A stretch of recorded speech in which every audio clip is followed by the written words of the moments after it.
Good day, dear students. Today we are going to discuss infection prevention in healthcare, the basic practices. As you can see in the title slide,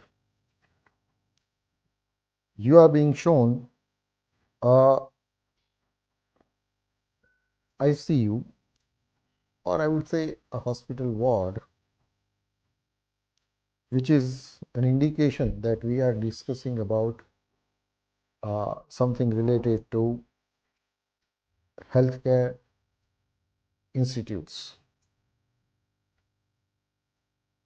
Now, when we studied about nosocomial infection, that was basically, as I had explained to you, the infections which have been acquired from hospital. These are known as hospital acquired infections or nosocomial infections. And a very large percentage of infections are due to the infections occurring from healthcare institutes, that is clinics, hospitals, or other setups.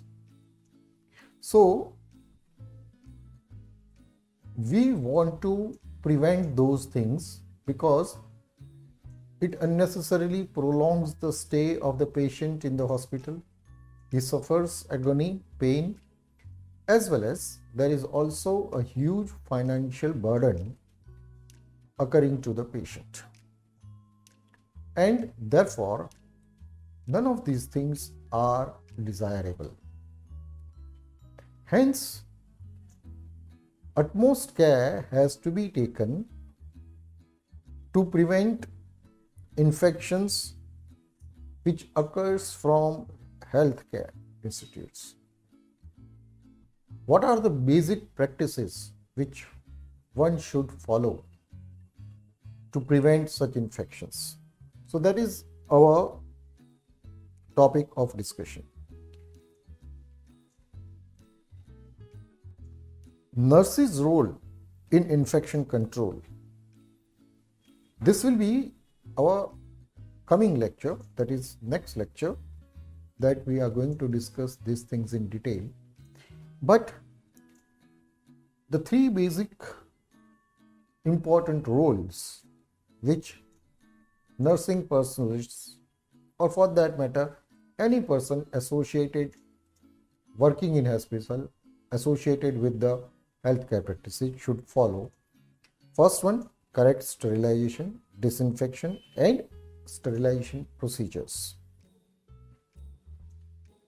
He or she should make the patient thoroughly about the infection as well as the basics of disease prevention. Because the patient who is being admitted in a hospital is unaware of infections or any knowledge regarding infection and its prevention. Third important thing is nursing personnel should administer immunization programs and educate the persons during their stay in hospitals or in some camps or in a society wherever possible. So these are basically the primary role of nursing personnel. Well, we are going to discuss these things in detail in our next lecture. Now, to understand the basics of infection control practices, there are three levels where infection control can be practiced, and that includes sanitation, disinfection, and sterilization. Basically, in our previous lectures, we discussed in detail regarding disease cycle, and in that we also studied about infectious chain. There are 6 links which completes the disease cycle, and this is what each and every pathogen would follow in order to propagate themselves, and that is known as disease cycle. What are those? To remind you about that in short, it includes the source of infections, that is, it can be the individual or the reservoir. Then the modes of transmission, how it can be transmitted from different sources by air, food, water, direct contact, etc. Portal of exit, how these incident, that is the pathogenic organisms, would be transferred from the infected individual to the diseased individual.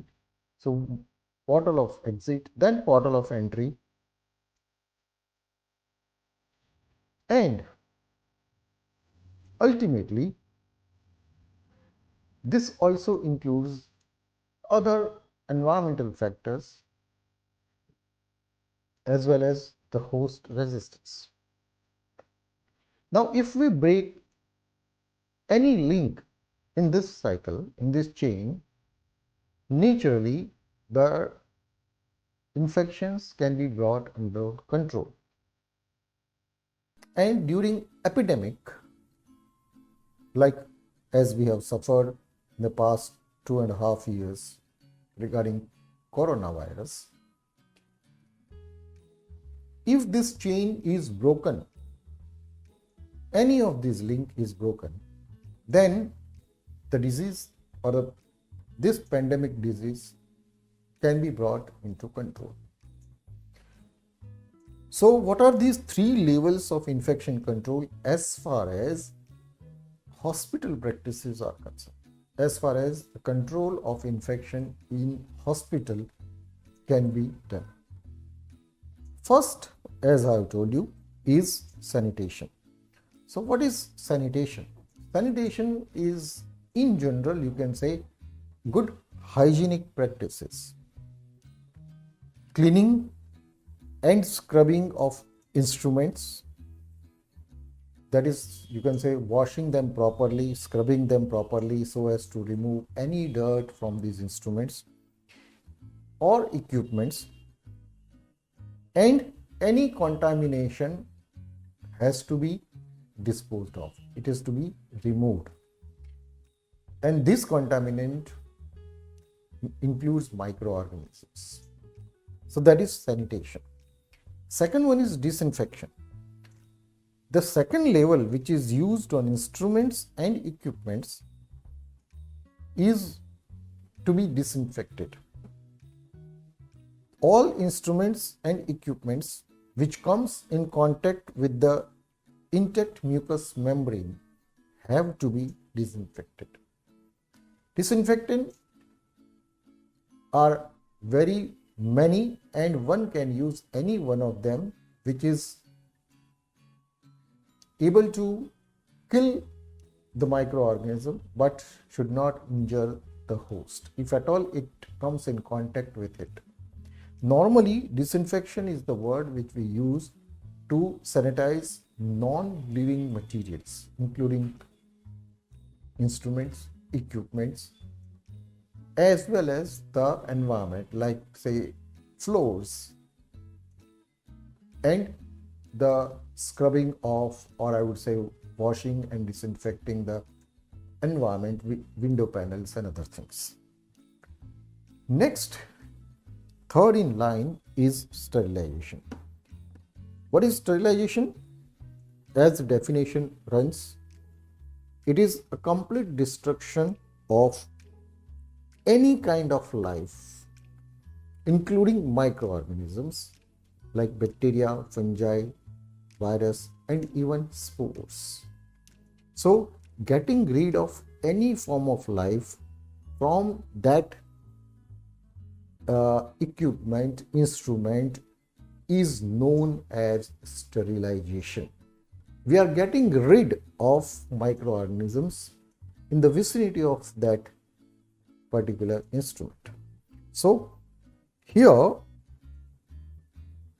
sterilization is the third step, and this would ensure the complete removal of microorganisms. One thing one has to understand there is it removes pathogenic as well as certain beneficial microorganisms too. So these are the three levels of infection control. Now, what is included in sanitization methods? The first step is collecting the instruments and placing them in a container with water and neutral pH detergents until you can get to them. It means these instruments, they have to be placed in a container having certain amount of water with neutral pH detergents, and one has to use utility gloves every time they pick up an instrument or equipment. They should use mask as well as eye protection, as well as the protective clothing, that is PPE kit, if blood, body fluid or other tissues are also present. The sanitation methods is followed in this particular sequence. Drain the disinfectant or the detergent solution, because as discussed earlier, these instruments are kept in a container having disinfectant. So when you pick it up by wearing a gloves, sterile gloves, drain that disinfectant or a detergent solution. First is draining. Second, rinse each piece under hot running water so as to remove any traces of detergent solution. Then scrub these instruments, each and every item, using hot soapy water and small plastic brush.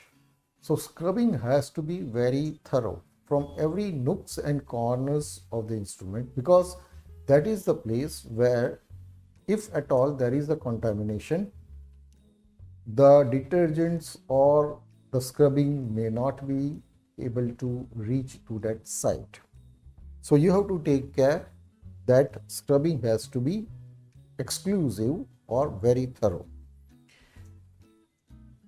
As I told you, nooks and corner basically includes hinges, ratchets and nooks.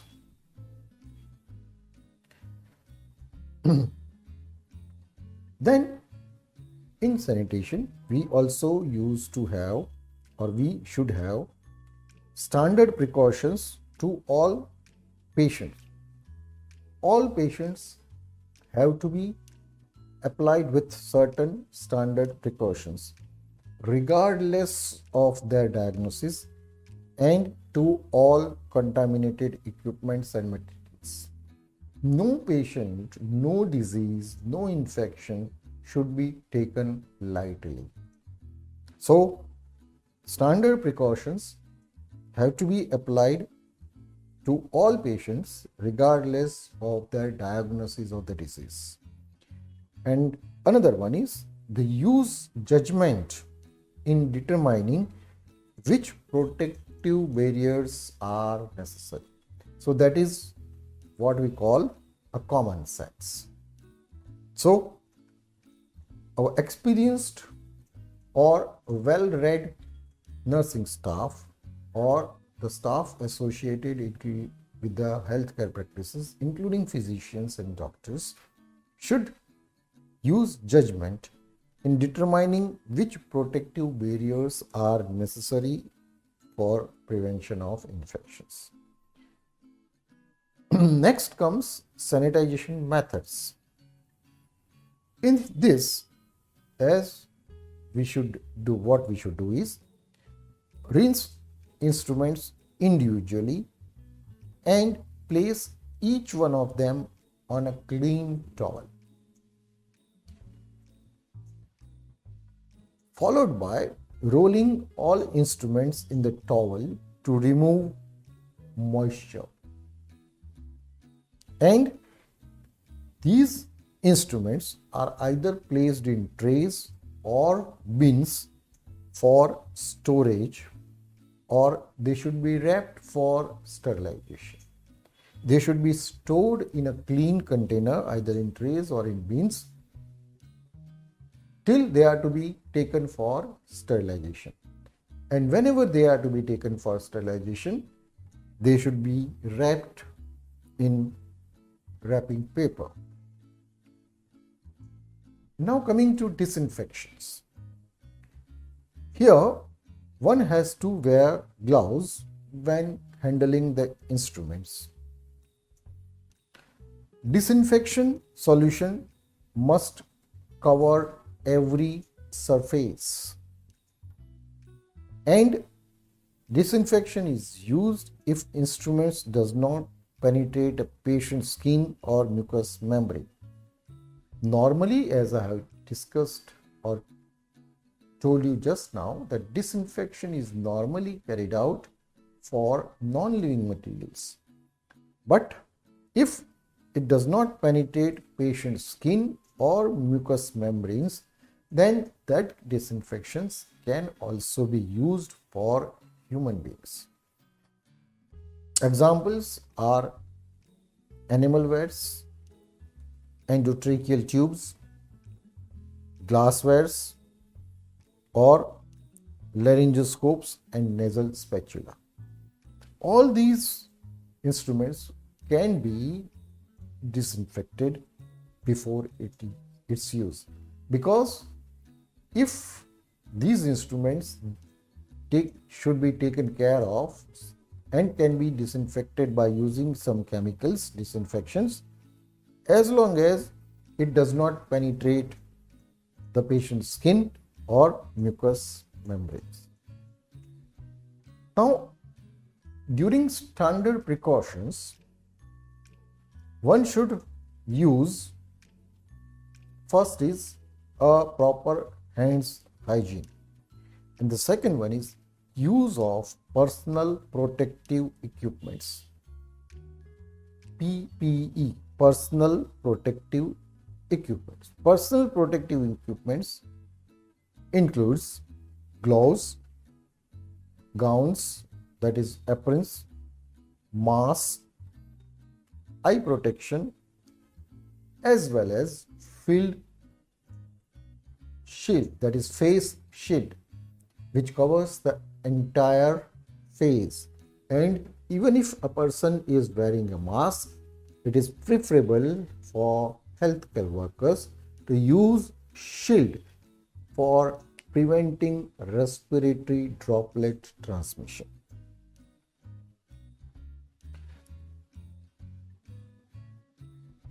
Needles and other sharp materials like knife, spatula, scissors, scalpels, all these things, including needles, they should be put in a sharp containers. Special containers have to be designated for them. So it is in these containers that needles and other sharps should be discarded and must be located as close as possible to the area of use. You don't have to keep it at a distant places. Otherwise, you may have to carry it till them or in a different rooms. So keep it location as close to as possible where we are going to use it. Never ever recap needles. As far as possible, do not try to recap needles. And if at all it is necessary, use the scoop method, that is one hand. Do not touch the cap with the other hand. So always use scoop method, that is the one hand method. This is how it is done. With the help of one hand, you have to add or you have to put the needle in a cap. This is a diagram which shows that you should never recap the needle which you are likely to injure, because while collecting the blood or whenever there is a very sharp object including needle, it may damage your hands, even if you are wearing gloves. These sharp containers in which you have placed sharp objects should be easily accessible. They should be at or below the level of the eyes. They should be kept away from the pathway so that it is not doing any obstructions for the movement. Should not be kept on the grounds and should not be overfilled more than 3/4 of its volume. And lastly, never should be shaken to get more space. So when you fill it up with 3/4 of the container, then you should empty it out or should be discarded. So you should never shake so that you can accommodate more amount of the sharpness. Now coming to cleaning of spills. What is spills? Spills are any material which has accidentally spilled on the bed sheets, beds, ground, floor, wherever it is, or even sometimes some bottles in refrigerator, or during any taste, whenever something is broken in an instrument, that is also a part of a spill. So how do we go for cleaning the spills? For example, blood and body fluids specifically have to be discussed separately, because these are the spills which requires special attention, as it may be potentially dangerous since it may carry an infectious agent. So first thing is, do these things, do the procedures by wearing gloves and other PPE kits. First is absorption. Wipe up the spill with an absorbent towel. So first one is to absorb whatever is spilled. You don't have to wipe them directly, because unless and until the material is absorbed, it is possible that it may spill over. If you directly wipe, it may spill over the wider area. So first is wipe up the spill with an absorbent towel and clean with detergent. After absorbing and cleaning with detergent, one should apply a disinfectant to the site where the spillage has occurred, that is, to a possible contaminated area, by using sodium hypochlorite solution, that is Clorox 1:10 dilution. 1 volume of the solution plus 9 volume of water, and the contact time should be 5 to 10 minutes minimum. From that, absorb the Clorox and wash with water. So, whenever the spillage occurs, one should follow these guidelines. Next comes the most important point, which is responsible for, or the most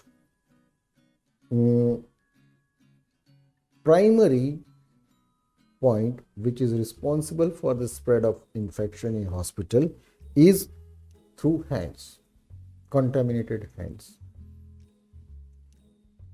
You must be aware about our initial lectures that Semmelweis was the first person to advocate the washing of hands with disinfectants, because he observed several deaths due to examining the patients by physicians using a contaminated hands. So one patient who was examined, followed by the next, during this examination of the second person, in those days before, say I am talking about 150 to 200 years back, the doctors did not have, physicians did not have, or they did not realize the importance of washing. As a result, the second person who was examined would be getting a contamination or the pathogen transmitted from first to the second patient. Likewise, several patients were examined in row over a period of short time, and hence this would lead to contamination of wounds as well as the problems in childbirth, puerperal fever. This practice was discontinued once the number of cases started reducing, when physicians started washing their hands with disinfectants. So, hand hygiene, the point is that hand hygiene is of paramount importance. One should always use alcohol-based rub.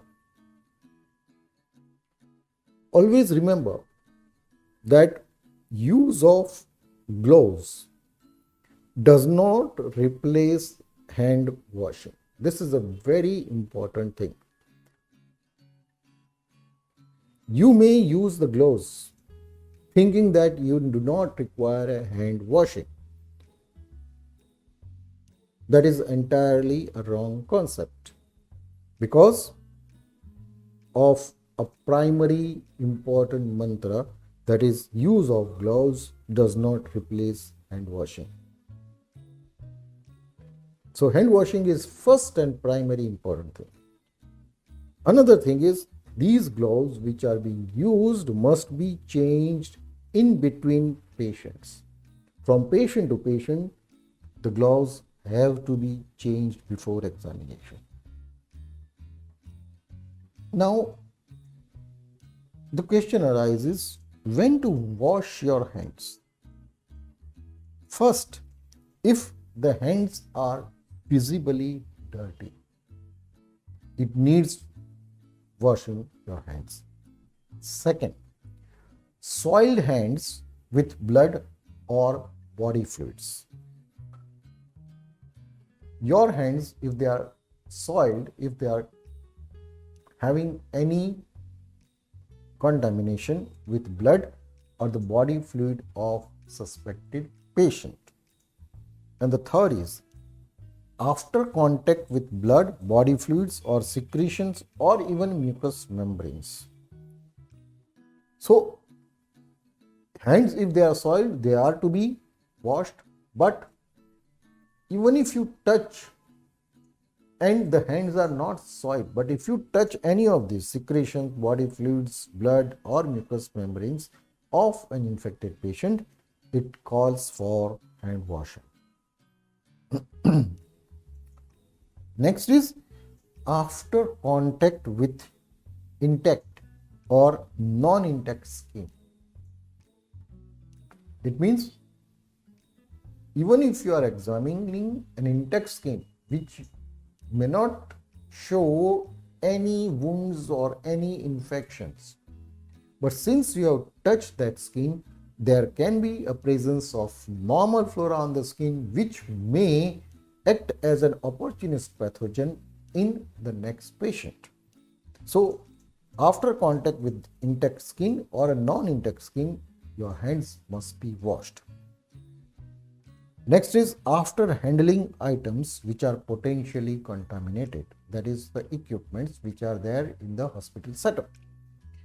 In between patients, very clear that when you examine one after the another, your hands has to be clean.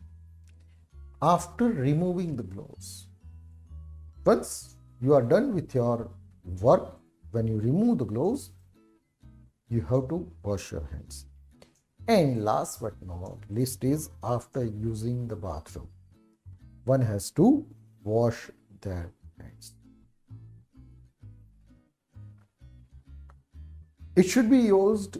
Now suppose these are the things when it seems that you have come into contact, but not only that, you have to wash your hands before direct contact with patient.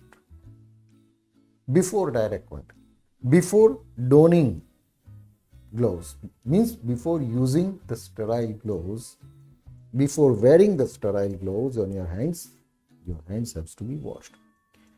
Before preparing or handling medications, because medications which you give to the doctor, that is injections or any other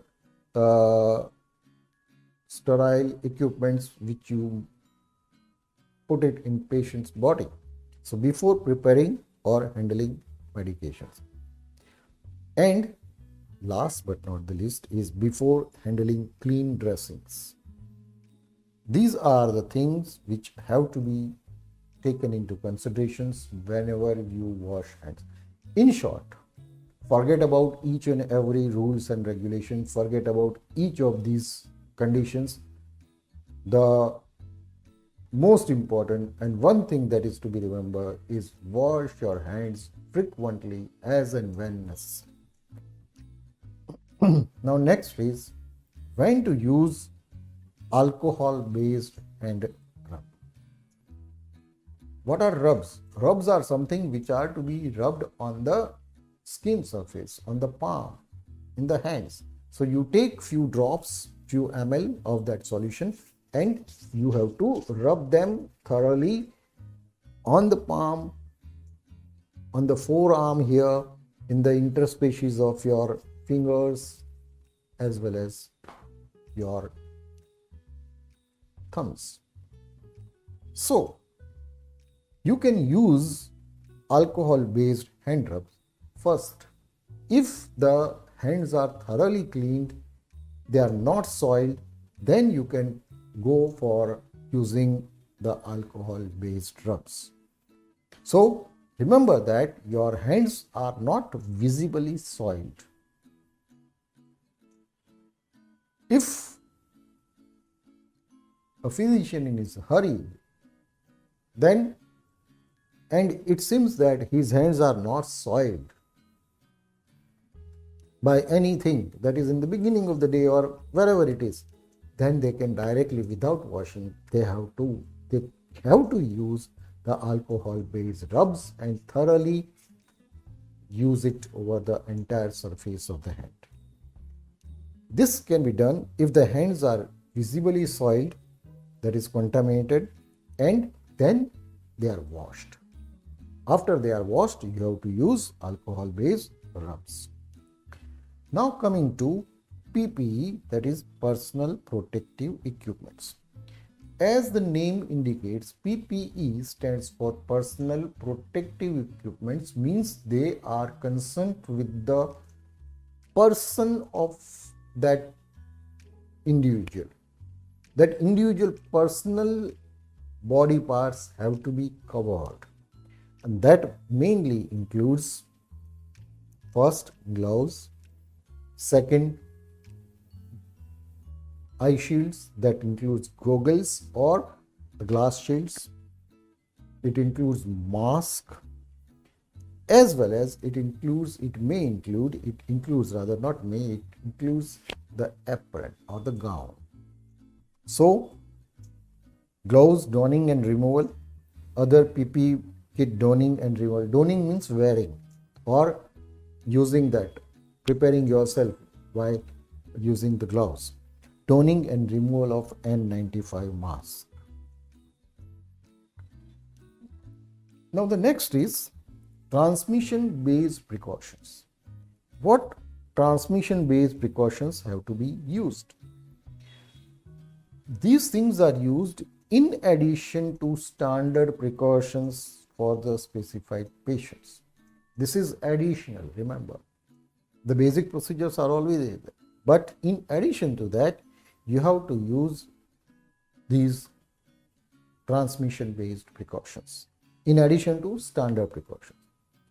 And these are basically designated for the care of the patients known or suspected to be infected by epidemiologically important pathogens which can spread by air, that is airborne, droplet or contact transmission.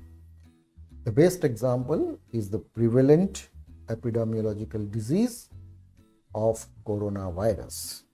So the routine precautions, they are in order, they are in practice, but it calls for an additional precautions for such patients who are suffering from, who are thought to be infected with epidemiologically important pathogens like coronavirus, which spreads by airborne or droplet infections or by contact transmission.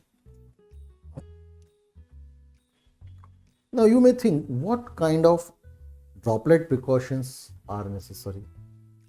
Then the answer to this is, droplets, as you must be knowing by now, we have discussed in previous lectures, that whenever a person is coughing, talking, singing or sneezing, vast numbers of droplets comes out from the mouth, even during the normal talking also. You may not feel it, you may not see those visible drops because they are too small, but they are expelled from your mouth. And many of these droplets, those which are dry, which are heavy, would settle down at the bottom, contaminating the floor or the table or the inanimate objects surrounding the patient. Second, if these droplets are very small in size, they would dry up before they reach to the floor and would remain in environment as in a form of small droplets or droplet nuclei. One thing you have to remember is, these things which has come out from the mouth in form of droplets are not basically water alone. It contains saliva, it contains mucus and a pathogen. So saliva and mucus and other things, they form a coating surrounding a pathogen. Pathogen in the center, surrounded by saliva or a mucus coating. It imparts a kind of a resistance to the organism. And it is present in environment. It floats in environment for lots of time. The transmission also depends upon the air currents, use of fans or the wind current if it is an open space. So these droplet precautions are to be observed when such droplets, they arise in a ward or in a hospital setup.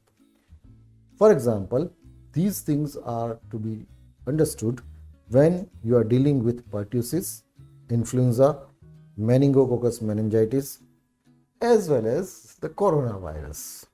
Okay. What are the precautionary details? That you have to use private rooms as far as possible. Do not allow any other person to enter into that room. A separate individual isolation rooms have to be used for such pathogens, and surgical mask if anyone is near to that patient, including nursing staff, doctors, or visitors, relatives, they have to use surgical mask N95 if they are within 1 meter of a patient. I hope this is very clear in the present context.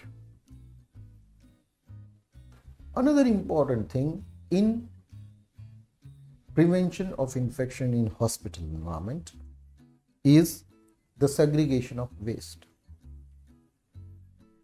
For effective segregation of waste, one should make the arrangement for different types of containers, waste containers, in all clinical areas of the hospital. Clinical areas of the hospital means in wards and if possible near the bed of a patient, in operation theatres, in a general ward, and even in toilets and bathrooms. So these containers, they have to be very much labeled properly, should have different color codes if necessary, and has to be properly placed so that it is visible to every individual.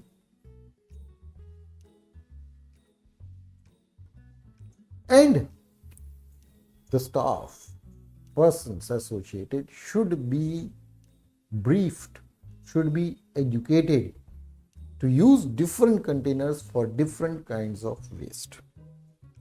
For example, sharp containers where you can use needles, other sharp materials which has been used for inspection or a treatment of the patient. Second one is infectious waste bin, which would have the body fluids, the tissues, biopsies, or vomits, or urine, or stool passed by a person. It also includes dressings and bandages from a patient, as well as regular waste bin, where normal waste materials are to be thrown. So it is necessary to have a segregation of the waste, different bins or containers for different types of waste. This is a diagram which shows the effective hand washing. You have to practice it thoroughly. Nursing staff has to understand that hand washing is not a routine hand washing which you tell anybody and he would do it. It has to be thoroughly taught. As you can see here, first one is you have to moist your hands, followed by take soap and water, then use both the hands to rub that soap and water on your hands, followed by taking a little bit of water and again making foams. See that each and every nooks and corners of your hands, palms, the upper surface of the palm, forearm, then your places in between your fingers, your nails like this, you have to scrub them. You have to use thumbs also to clean them. You have to clean the thumbs like this alternatively. And finally, wash them with turning tape water.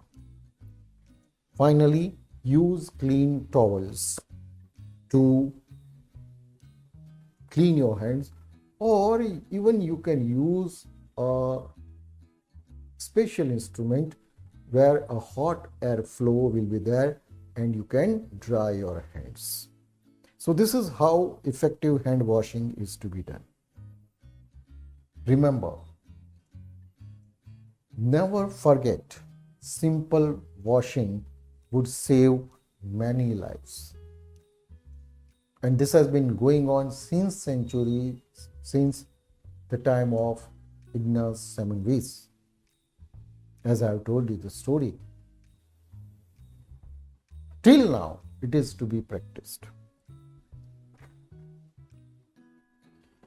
So this is about how to prevent the washing of hands in our healthcare practices.